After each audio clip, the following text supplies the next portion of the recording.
Hep ağladım, biraz gülmek istedim.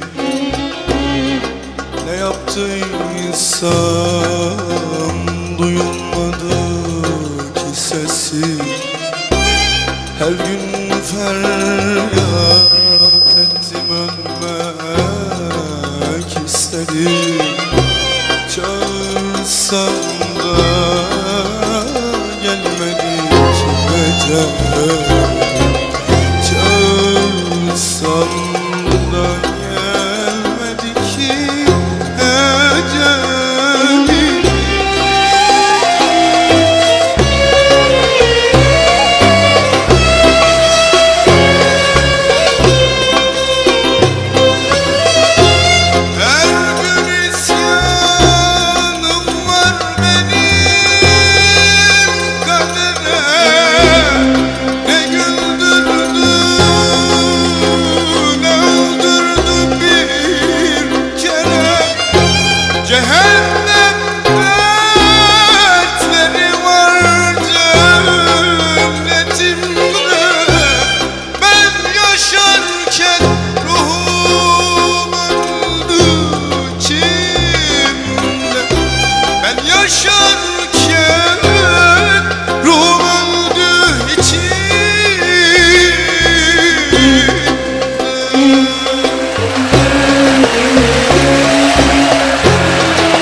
Dertler çaldı her gün benim kapımı. Kapanmadan eşliğine yaramı. Bıktım çekmekten dünyanın kahrını. Allah'ım baştan yaz benim yazım. Allah'ım baştan yaz benim yazım.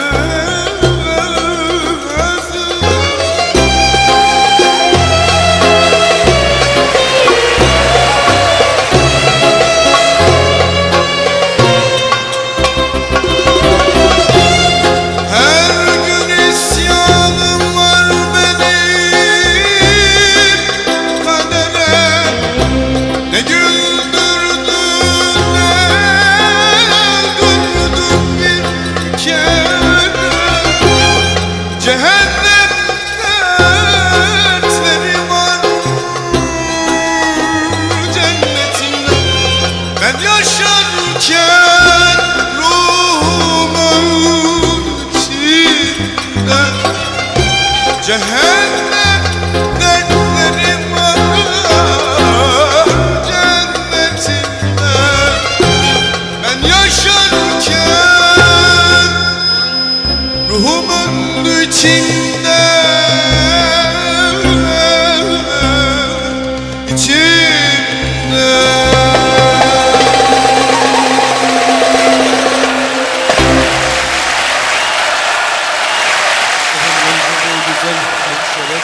Çok teşekkür ederim. Hepiniz bu güzel şirin Paşam Gece Kulübü'ne hoş geldiniz. Şerefler getirdiniz. Ben ve çok değerli saz arkadaşlarım hepinizi sevgi ve saygıyla selamlıyoruz. Hepinize ayrı ayrı afiyet olsun diyoruz. Teşekkürler. Sağ olun. Evet.